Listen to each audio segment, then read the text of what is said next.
Students, good evening. दोस्तों, हम लोग जो है इसके पिछले वाले लेक्चर में बात किए थे कि कोई भी अलजेब्रिक स्ट्रक्चर है, कैसे उसको जो हम लोग दिखाते हैं, ग्रुप है या नहीं, या यूं कहे किस तरीके से हम लोग चेक करते हैं कि अबेलियन ग्रुप होगा कि नहीं। यदि अबेलियन दिखाना है तो उसको जो है 5 प्रॉपर्टी जो आपने देखा है कि पहला है आपका क्लोजर प्रॉपर्टी, दूसरा आपका एसोसिएटिविटी, तीसरा आपका जो है आइडेंटिटी और इनवर्स, और नेक्स्ट है आपकी प्रॉपर्टी कम्यूटेटिविटी। यदि पांचों प्रॉपर्टी होल्ड करता है कोई भी अलजेब्रिक स्ट्रक्चर तो हम लोग बोलते थे कि क्या वो जो है आपका अबेलियन ग्रुप होता है। ठीक है, उसी क्रम में हम लोग बात करते हैं होमोमॉर्फिज्म में। होमोमॉर्फिज्म में क्या है कि यहाँ पे दो अलजेब्रिक स्ट्रक्चर है, या यूं हम एक मैप डिफाइन करते हैं from G to G dash. ये आपका जी कोई ग्रुप है ना। ग्रुप क्या कहें, पहले तो हम ये कहेंगे कोई जो है आपका अलजेब्रिक स्ट्रक्चर है, और ये भी क्या है आपका जी डैश ओ डैश, ये दूसरा आपका अलजेब्रिक स्ट्रक्चर है। इसमें हम एक मैप डिफाइन करते हैं। ऑब्वियस सी बात है, ग्रुप तो है ही। ठीक है, ये भी आपका अलजेब्रिक ग्रुप है और ये भी है, तभी हम लोग बात करेंगे होमोमॉर्फिज्म की। और is called homomorphism such that f of x operation y equals to f of x, और o डैश मींस जो है इस ग्रुप का जो है ऑपरेशन। ठीक है, f ऑफ y। अब यहाँ पे समझने वाली बात ये है कि जो पहला अलजेब्रिक स्ट्रक्चर है उसका ऑपरेशन यहाँ पे होगा, यानी f of x operation y लेके हम चलेंगे और दिखाएंगे कि जो है ये प्रॉपर्टी होल्ड करे क्या, यानी जो है जो दूसरा वाला ग्रुप है, जो दूसरा वाला स्ट्रक्चर है अलजेब्रिक, उसमें क्या वो दूसरे वाले का ऑपरेशन आ जाए। ठीक है, तो यदि ऐसा है तो हम कहेंगे क्या, जो आपका जो ग्रुप है या हम कहेंगे होमोमॉर्फिज्म जो है सेटिस्फाई कर। ठीक है, आइसोमॉर्फिज्म क्या होता है, यहाँ पे भी हम लोग वही बात करते हैं, एक जो है एक्स्ट्रा कंडीशन यूज करते हैं हम लोग कि भाई कोई मैप है या from G to G dash. G आपका कोई ग्रुप है और यहाँ पे जी डैश कोई अनदर ग्रुप है। It's called isomorphism if first condition is f is a homomorphism, है ना। यानी आइसोमॉर्फिज्म होने के लिए इसको जो है होमोमॉर्फिज्म होना पड़ेगा, और दूसरा क्या है, एफ इज अ बाइजेक्टिव। जो मैप है वो क्या होना पड़ेगा, होमोमॉर्फिज्म होना पड़ेगा आइसोमॉर्फिज्म के लिए, और क्या होना पड़ेगा, एफ इज बाइजेक्टिव। अच्छा, बाइजेक्टिव का मतलब हमने बताया था क्या होता है, इंजेक्टिव दिखाना पड़ेगा और सर्जेक्टिव दिखाना पड़ेगा। दूसरा क्या है, सर्जेक्टिव दिखाना पड़ेगा। ठीक है, यही तो था ना डेफिनेशन बाइजेक्टिव की। यानी कहने का मतलब यहाँ पे तीन कंडीशंस का आपको यूज करना है। पहला, यदि आप आइसोमॉर्फिज्म दिखाना तो होमोमॉर्फिज्म होना पड़ेगा उस मैप को, है ना। और दूसरा क्या है, उसको बाइजेक्टिव होना पड़ेगा। ठीक है, बाइजेक्टिव क्या दिखाएंगे, इंजेक्टिव दिखाएंगे और सर्जेक्टिव दिखाएंगे। और एक छोटा सा डिफरेंस, इंडोमॉर्फिज्म क्या होता है, जिससे कोई मैप डिफाइन है from G to G dash, कोई मैप डिफाइन है from G to G dash. Endomorphism कब होगा, जब ये आपका 1-1 हो जाए। ठीक है, जब ये आपका मैप क्या हो जाए, 1-1 हो जाए, तो हम उसको क्या बोलेंगे, इंडोमॉर्फिज्म बोलेंगे। क्या बोलेंगे, इंडोमॉर्फिज्म। तो छोटे छोटे डेफिनेशन इसको माइंड में रखिएगा, है ना। एक एग्जांपल लेते हैं। एग्जांपल हम लोग ले रहे हैं कि if F is a map, consider F is a map from G plus, इसका इस मैप का जो है इस अलजेब्रिक स्ट्रक्चर का जो है ऑपरेशन क्या है, प्लस है, और दूसरे वाला क्या है, जी स्टार टू मल्टीप्लीकेशन है। ठीक है, यहाँ पे जी स्टार का मतलब क्या है कि जीरो नहीं। ठीक है, इस सेट में जो है जीरो नहीं। ठीक है, चलो अब हम देखें कि यहाँ पे इसको जो है कि इज डिफाइंड बाई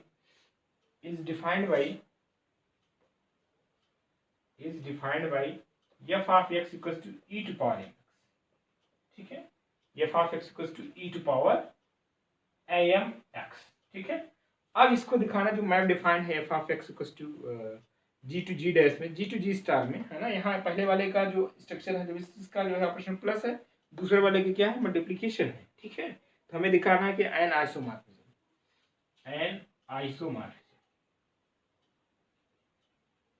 अब आइसोमॉर्फिज्म होने के लिए क्या हमने बताया कि एफ को क्या होना पड़ेगा, होमोमॉर्फिज्म होना पड़ेगा, और एफ को क्या होना पड़ेगा, बाइजेक्टिव होना पड़ेगा।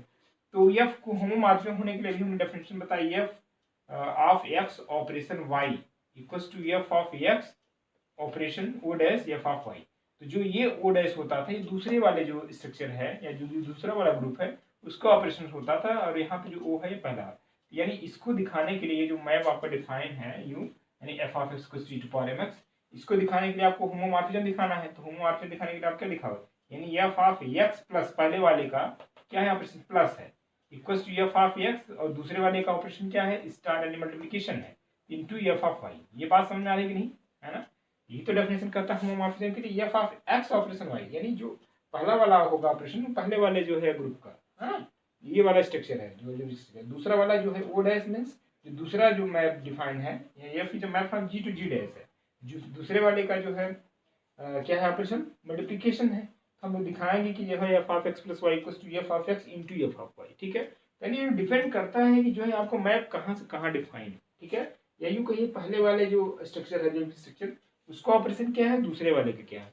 तो पहला वाला हम इसके साथ लेके चलेंगे, दूसरा वाला जैसे यहाँ पे प्लस होता है ना, हम दिखाते क्या है, F of X plus Y equal to F of X plus F of Y.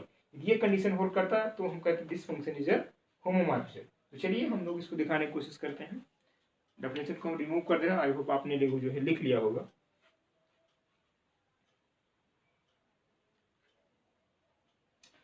और यहाँ पे जी डैश को जो है सेट भी बदल दे रहे हैं। यहाँ पे जी तो कोई पर्टिकुलर हो, ये तो इन जनरल हो गया, इसको हम आर कर दे रहे हैं। ठीक है, आर, तो इससे कंफर्म हो जाएगा आपका सेट एक्चुअली है क्या। ठीक है, यहाँ पे आर स्टार कर। चलो, अब यहाँ पे जो एक्स होगा क्या, वो किसका मेंबर होगा, वो सेट ऑफ रियल नंबर। यहाँ पे ये आर मींस जो सेट ऑफ रियल नंबर। चलिए अब इसको हम लोग जो है प्रूफ करते हैं कि होमोमॉर्फिज्म है कि नहीं।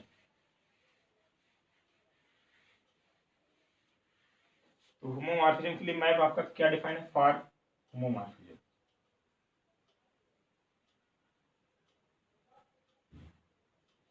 हमें क्या दिखाना होगा, to show that F of X plus Y equals to F of X into F of Y. ठीक है, ये पहले वाला जो आपका अलजेब्रिक स्ट्रक्चर उसका ऑपरेशन प्लस है, दूसरे वाले का इनटू मल्टीप्लिकेशन है। तो हमें ये दिखाना होगा फॉर होमोमॉर्फिज्म। अब देखिए मैप आपका जो डिफाइंड है फंक्शन की तरह F of x to the power M X. तो अब इस पे जो हम F of X plus Y निकालेंगे तो क्या मिलेगा, यहाँ पे आपको मिल जाएगा यानी ई टू पावर एम और एक्स की जगह क्या रखोगे, एक्स प्लस वाई। ठीक है, इसको आप क्या लिख सकते, this is F of X plus Y. ये क्या है एक्चुअली, ये आपका जो है F of X plus Y, यही तो है। सिंपल सी बात, जहाँ एक्स है वहाँ पे हमने एक्स प्लस वाई रख दिया है ना। इसको सॉल्व करो क्या मिलेगा, e to power M x plus M y. क्यों, इसको अलग भी तो लिख सकते e to power M x into e to power m y. क्यों, ठीक है ना, बेस सेम है तो पावर ऐड हो जाती है। This E to power M X is nothing but F of X. ये एफ ऑफ एक्स हुआ और ये क्या है, एफ ऑफ वाई। तो आपने यहाँ पे दिखा दिया कि F of X plus Y equals to F of X into F of Y, यही तो दिखाना था। For all X comma Y belongs to the set of real number. It means ये जो है मैप, ये जो फंक्शन है क्या है, होमोमॉर्फिज्म है। ठीक है, अब होमोमॉर्फिज्म के साथ साथ हमें और क्या दिखाना, एक्चुअली हमें दिखाना है आइसोमॉर्फिज्म। तो आइसोमॉर्फिज्म होने के लिए क्या करना पड़ेगा, उस फंक्शन या उस मैप को हमें होमोमॉर्फिज्म तो दिखाना ही है, साथ ही साथ जो है हमें दिखाना है कि वो बाइजेक्टिव है।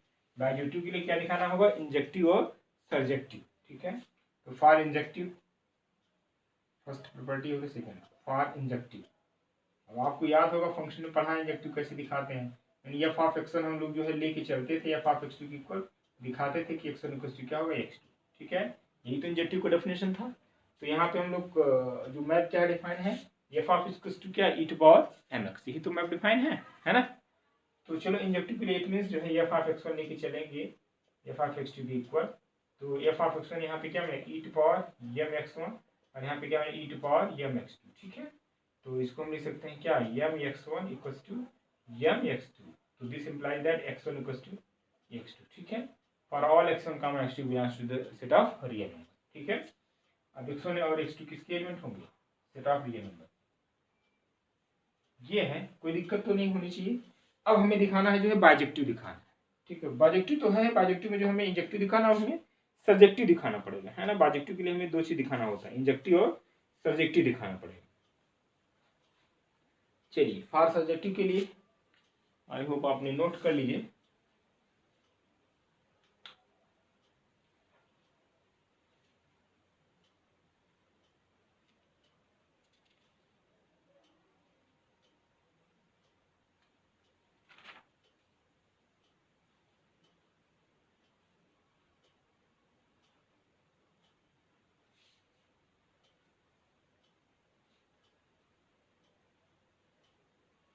चलिए अब हम बात करें किसकी, सब्जेक्टिव।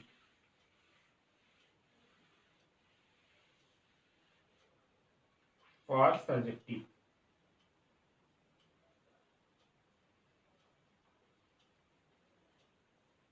सब्जेक्टिव में देखिए हमारा जो मैप है कहाँ से कहाँ तक है, आर इसका ऑपरेशन प्लस है, दूसरे क्या है आर स्टार मल्टीप्लीकेशन। ठीक है, ये मैप है। तो अब यहाँ पे देखा जाए तो डोमेन एक्चुअली आपका एक मैप के हिसाब से देखे तो क्या है, आर है और इसका जो है को डोमेन क्या है, आर स्टार।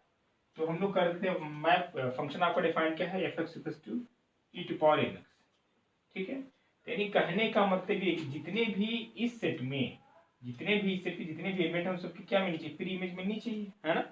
तो अब यहाँ पे देखा जाए तो जो ई टू पावर एम एक्स है इसकी वैल्यू क्या होगी, ऑलवेज ग्रेटर देन जीरो होगी, है ना। ई टू पावर एम एक्स की वैल्यू क्या होगी, ग्रेटर देन जीरो होगी, है ना।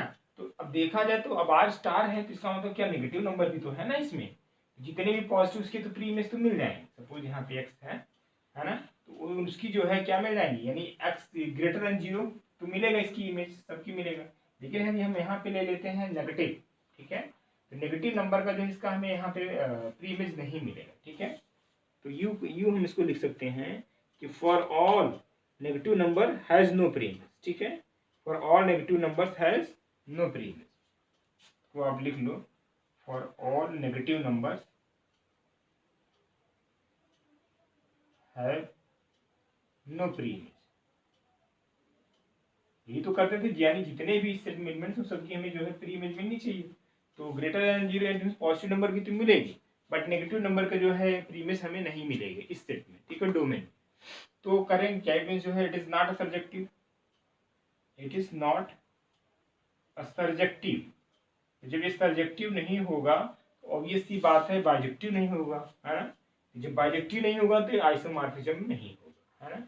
तो कह सकते हैं कि F is not isomorphism, isomorphism, ठीक है। आइसोमॉर्फिज्म के लिए क्या होना पड़ेगा, इसको होना पड़ेगा जो है होमोमॉर्फिज्म। होमोमॉर्फिज्म तो हो रहा है ना, होमोमॉर्फिज्म हो रहा है। दूसरा कंडीशन इसका क्या है, बाइजेक्टिव होना पड़ेगा। बाइजेक्टिव के लिए इंजेक्टिव होना पड़ेगा और सब्जेक्टिव होना पड़ेगा।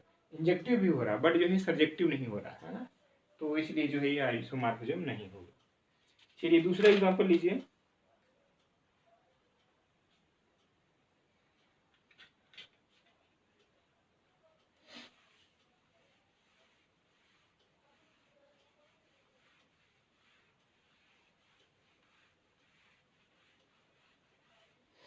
ये नेक्स्ट एग्जांपल, कोई मैप है, फिर map from R plus to R plus, ठीक है, सेम अलजेब्रिक स्ट्रक्चर ले रहा है, इज डिफाइंड बाई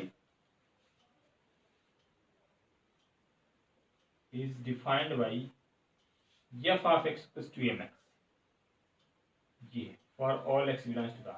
इसको हमें देखना है कि आइसोमॉर्फिज्म है कि नहीं, check that it is isomorphism और नॉट। इसको हमें चेक करना है कि आइसोमॉर्फिज्म है कि नहीं। तो सिंपल सी बात है, हमने डिफाइन किया था f ऑफ, यानी कोई मैप कहाँ से कहाँ तक है, या कि जो map from G O to G dash O dash है, दिखाना होगा f x operation y equal to f of x O dash f of y, ठीक है। तो यहाँ पे दोनों का ऑपरेशन प्लस प्लस है, तो इस समय दिखाना होगा f of x plus Y equal to f of x plus f of y, यही तो होगा। O डैश मीन्स दूसरे वाले स्ट्रक्चर का ऑपरेशन, ठीक है। तो यहाँ पे भी प्लस है, दूसरे का भी प्लस है, ठीक है। यानी ये हमें दिखाना होगा। तो चलिए प्रूफ करते हैं। यानी f of x plus Y तो लिखना होगा, क्या लिखेंगे, m of x plus Y, क्यों, यही तो हम लोग लिखेंगे। यानी f of x plus Y को लेके चले तो हम लोग यही लिखेंगे। इसी तरीके से f डिफाइन है, जहाँ पे x है वहाँ पे क्या रखेंगे, x प्लस वाई रखेंगे। इसको सिंप्लीफाई करो तो क्या मिलेगा, M x plus M Y मिलेगा।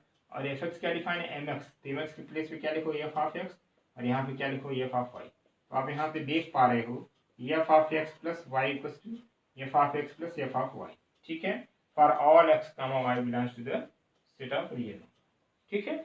इट मीन्स जो है ये क्या हो गया, होमोमॉर्फिज्म हो गया, ठीक है। अब बात आती है इसको जो है बाइजेक्टिव दिखाना है, ठीक है। क्या दिखाना है, बाइजेक्टिव दिखाना है। बाइजेक्टिव के लिए हमें क्या करना पड़ेगा, इंजेक्टिव दिखाना पड़ेगा और सर्जेक्टिव दिखाना पड़ेगा। क्या दिखाना पड़ेगा, इंजेक्टिव दिखाना पड़ेगा और सर्जेक्टिव दिखाना पड़ेगा। चलिए तो अब हम लोग जो है 1 1 दिखा लेते हैं, पहले इंजेक्टिव कहिए या 1 1 कहिए, यहाँ पे लिख दे रहे हैं। दूसरा कंडीशन फॉर 1 1 या इंजेक्टिव,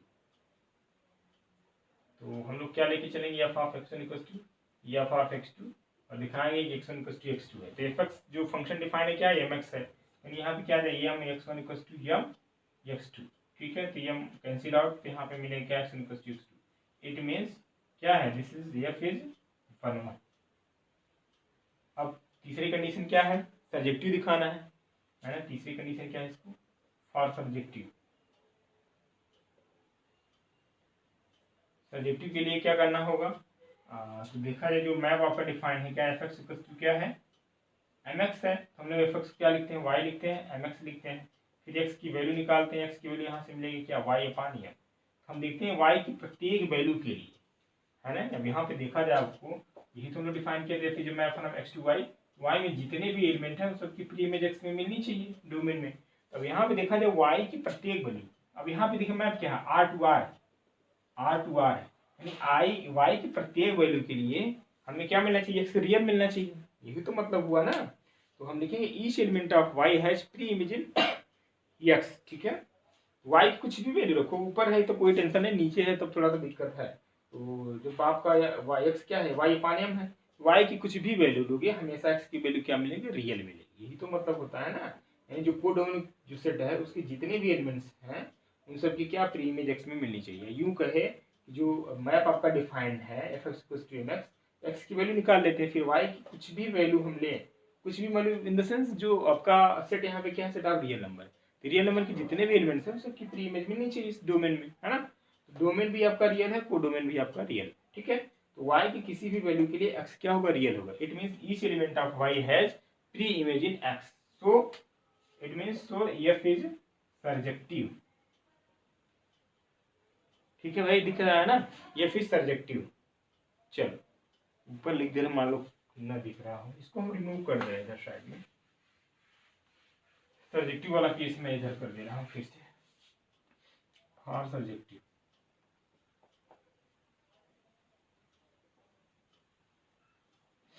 ठीक है, आपका मैप क्या है, F X equals to M X, तो यहाँ पे एफ एक्स को हम लोग वाई लिखते हैं, फिर एक्स की हम लोग वैल्यू निकालेंगे तो क्या आएगा, वाई अपान एम आएगा। तो यहाँ पे हम लिखेंगे each element of Y has pre image in R, ठीक है। तो it means so F is surjective,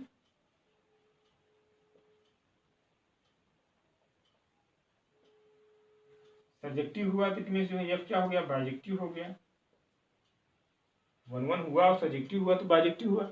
जब ये बाइजेक्टिव हो गया इसका मतलब क्या हुआ, एफ इज होमोमॉर्फिज्म, होमोमॉर्फिज्म तो है, F is isomorphism, so F is isomorphism. कोई दिक्कत, ये है, इसको भी एग्जांपल आप नोट कर लीजिए, फिर हम बात करते हैं नेक्स्ट डेफिनेशन की। चलो कुछ फैक्ट हैं, इसको देख लीजिए, कभी कभी सीधा सीधा रिजल्ट ही पूछ लिया जाता है आपके एग्जाम में। तो हालांकि जब ये मेरा लेक्चर फिनिश होगा ग्रुप थ्योरी का, तो मैं जितने भी इम्पोर्टेंट फैक्ट होंगे तो हम आपको एक लिस्ट टाइप की चीज़ जो है नोट करा देंगे या पीडीएफ उसका सेंड कर देंगे। फिलहाल देख लीजिए, अब ये आ गया सामने तो इसको देखते चले। कह रहा है कि let A and B be any two element in a group G, ठीक है, कोई जो है ग्रुप जी है उसके दो एलिमेंट हैं ए और B, then A operation B inverse equals to B inverse operation A inverse, it means जो है रिवर्सल लॉ जिसको हम लोग बोलते थे। इसी तरीके से हम लोग रिलेशन फंक्शन में भी बात कर रहे थे। तो कहने का मतलब ये है कि ए भी कोई जो है एलिमेंट है जी के, तो इसको जो है यानी ए ऑपरेशन बी का inverse equals to B inverse operation inverse हम लोग लिख सकते हैं या इक्वल होता है, ठीक है। और जैसे दूसरा फैक्ट क्या है, in a group if each element is its own inverse then group is अवेलेबल।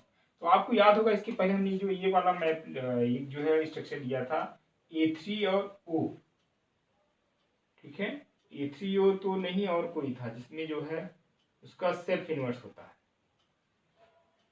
तो ऐसे ग्रुप क्या होते हैं जो है अवेलेबल होते हैं, ठीक है, जिसमें जो है क्या हो, जो है उसके सेम एलिमेंट की इनवर्स वही हो, जैसे ए है, ए का इनवर्स क्या हो, ए ही हो, या एक है, जितने भी सेट में एक्चुअली एलिमेंट है सबके जो है इनवर्स सेम होने चाहिए, तो हम कहेंगे क्या जो ग्रुप है वो क्या होगा, अवेलियन होगा।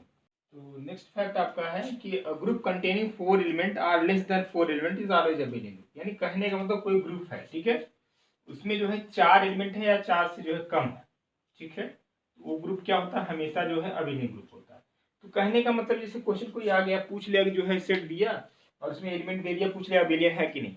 अब ये फैक्ट आपको याद है तो क्या करो, डायरेक्ट टिक करके चले जाओगे, नहीं तो पता चला आप जो है सारी 5 प्रॉपर्टी चेक करना शुरू कर दे, तो थोड़ा सा जो है टाइम बच जाता है यदि आपको रिजल्ट याद है तो, इसका एक फायदा ये होता है, ठीक है। चलिए, तो अब हम बात करते हैं नेक्स्ट डेफिनेशन की, जो है जिसमें आएगा आपको जो है सब ग्रुप। सब ग्रुप क्या होता है इसको जो है हम लोग जानेंगे। एक एग्जाम्पल के यूज से हम लोग समझेंगे जिस सब ग्रुप होता क्या है। जैसे मैं यूँ कहूँ कि कोई जेड प्लस, ठीक है, ये हम लोग जो है ग्रुप ले रहे हैं। आपको मालूम है कि जेड प्लस क्या होता है, ग्रुप होता है, ठीक है, क्या होता है, ग्रुप होता है, यानी ग्रुप की जो है चारों प्रॉपर्टी क्या करता है, सेटिस्फाई करता है। ग्रुप कहिए या बल्कि अबेलियन ग्रुप भी होता है। तो अब हम इसमें से जो है कुछ एलिमेंट ले रहे हैं। जैसे मैं बात करूँ जेड प्लस, मतलब यहाँ पे क्या है, जेड का मतलब यहाँ बेटा है 0 plus minus 1 plus minus 2, set of integer के एलिमेंट है ना, plus minus 3 and so on, ठीक है। अब हम कोई एक दूसरा जो है इसका सबसेट ले रहे हैं, ठीक है, जिसको हम नाम दे दे रहे हैं जो है 2z, ठीक है, इसका क्या नाम है 2z दे रहे हैं। तो 2z में जो एलिमेंट्स आएगा एक्चुअली क्या आएगा, इसके जो एलिमेंट्स होंगे 0 होगा, प्लस माइनस 2 भी हो सकता है, प्लस माइनस 2 है तो यानी 4 आएगा, प्लस माइनस 2 हो सकता है 4, और गाँव प्लस माइनस जो है 6 हो सकता है, ठीक है। इस तरीके से है, यानी इवन वाले नंबर, ठीक है। इसको हम क्या नाम दे दें, यच दे दें, ठीक है, इसको हम क्या नाम दे दें, यच दे दें। यहाँ पे जाहिर सी बात है क्या है, यच क्या है, सबसेट है किसका, जेड का, जेड का है, इसको चाहे ग्रुप को जी नाम दे दीजिए। एच किसका सबसेट है, जी का, और इस जी जो आपका जेड प्लस है, इसका ऑपरेशन क्या है, प्लस है, यानी जो एच आपने डिफाइन किया, जो आप यहाँ पे एच डिफाइन किए हो 2z, इसको भी क्या होना पड़ेगा, ये भी क्या हो जाए, ग्रुप हो जाए। इफ एच इज ग्रुप, किस ऑपरेशन में, ये जो गिवन जिस ऑपरेशन में जो है आपका ये जो स्ट्रक्चर ये जेड प्लस है ना, तो उसी ऑपरेशन में भी क्या हो जाए, ग्रुप हो जाए, है ना। तो हम कहेंगे क्या, H is a subgroup of G. Then we say that H is a subgroup of G. ठीक है, तो इसका मतलब ये है, तो सिंपल सी बात है, कोई भी ग्रुप है और उससे हम जो है कोई सब ग्रुप बनाना चाहें, है ना, तो कभी कभी पूछ भी लेता है कि जो है नंबर ऑफ सब ग्रुप क्या हो सकते हैं किसी भी गिवन ग्रुप का। तो दो सब ग्रुप तो हमेशा बनता है, ठीक है। एक सब ग्रुप जो है हमेशा जो आइडेंटिटी है उसको लेके बनाएंगे तो हमेशा ये जो है ग्रुप फॉर्म करेगा, ठीक है, in the induced binary operation. और दूसरा जो बेटा होगा सब ग्रुप किसी भी सेट का, यानी किसी भी ग्रुप का, वो पूरा पूरा जी, यानी कहने मतलब दो ऐसे जो है सब ग्रुप होते हैं किसी ग्रुप के, यानी ऑलवेज आपको मिले कोई भी ग्रुप है तो उसके दो तो एटलीस्ट हमेशा मिलते हैं। इसको हम लोग बोलते क्या है, जो है ट्रिवियल सब ग्रुप बोलते हैं। क्या नाम देते हैं, ट्रिवियल सब ग्रुप या इम्प्रॉपर सब ग्रुप, क्या बोलते हैं इसको, ट्रिवियल सब ग्रुप और या इम्प्रॉपर सब ग्रुप। और जो अदर देन दीज है इसके अलावा उसको क्या बोलते हैं, नॉन ट्रिवियल सब ग्रुप या प्रॉपर सब ग्रुप बोलते हैं, ठीक है। तो जाहिर सी बात यहाँ से बात ये निकल गया, कोई भी ग्रुप है तो उसकी जो है एटलीस्ट जो है दो सब ग्रुप तो हमेशा ऑलवेज पॉसिबल होंगे। पहला के आइडेंटिटी को लेकर के एक बन जाएगा, दूसरा जो है पूरा पूरा सेट जो ग्रुप है पूरा पूरा वही, वो तो जाहिर सी बात है, वो तो ग्रुप होना ही है ना। ये दो जो है ग्रुप सब ग्रुप पॉसिबल होते हैं किसी भी ग्रुप की, ठीक है। तो डेफिनेशन है, नोट कर लीजिए सब ग्रुप की।